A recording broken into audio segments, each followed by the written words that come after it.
The Premier League has never had more technology, and yet it has never felt less certain. Every weekend, decisions are replayed, debated, slowed down, and defended, but clarity remains elusive. Supporters wait for explanations that rarely satisfy, while players and managers struggle to understand where the line truly is. At the same time, away from the pitch, another force is quietly reshaping the league. Financial regulations are influencing transfer strategies, squad building, and even rivalries. This is not just about referees, and it is not just about money. It is about control and who truly has it in modern football. If you enjoy calm, clear Premier League analysis without noise or sensationalism, take a moment to like this video and subscribe to the channel. It helps support independent football discussion and allows us to keep examining the game beyond the headlines. Right now, the Premier League is being defined by two controversies that extend far beyond individual matches. One plays out in real time under stadium lights, watched by millions every weekend.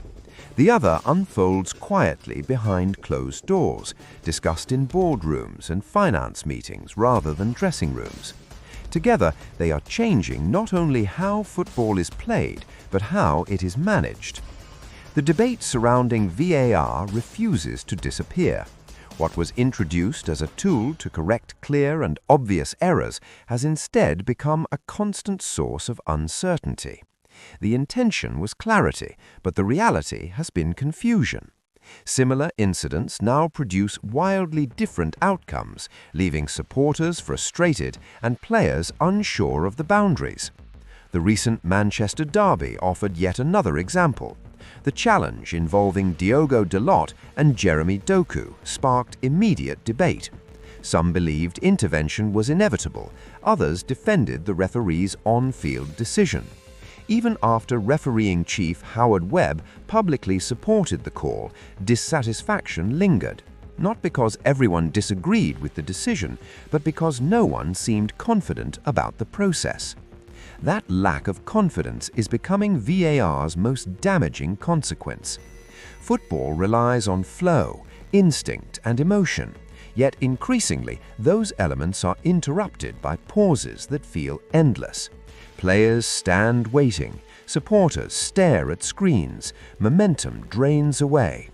The incident during Newcastle's Carabao Cup tie against Manchester City only reinforced this feeling. A 5-minute delay caused by the failure of the semi-automated offside system before Antoine Semenyo's goal was eventually ruled out raised uncomfortable questions.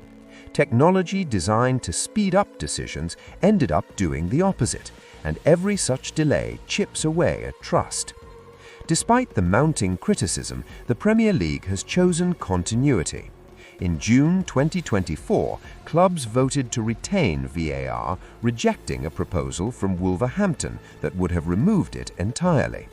The vote ensured VAR's survival, but it did not settle the argument. Supporters are no longer asking whether technology should exist, they are asking whether it is being applied consistently, transparently, and competently. That distinction matters because acceptance depends on understanding, and understanding is currently lacking. While VAR dominates discussion on match days, another issue is quietly reshaping the league's future. The Premier League's profit and sustainability rules, commonly referred to as PSR, are now exerting real pressure on clubs at every level. Designed to encourage financial responsibility, these rules have changed the way clubs think about success.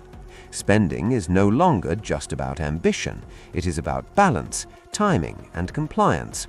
One of the most visible consequences has been the dramatic rise in high-valued transfers between Premier League clubs themselves. Rather than selling players abroad for lower fees, clubs are increasingly willing to sell domestically for higher sums, even if that means strengthening direct rivals.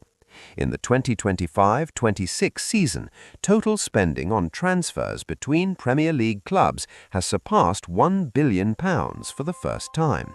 9 players have already moved for fees exceeding £50 million.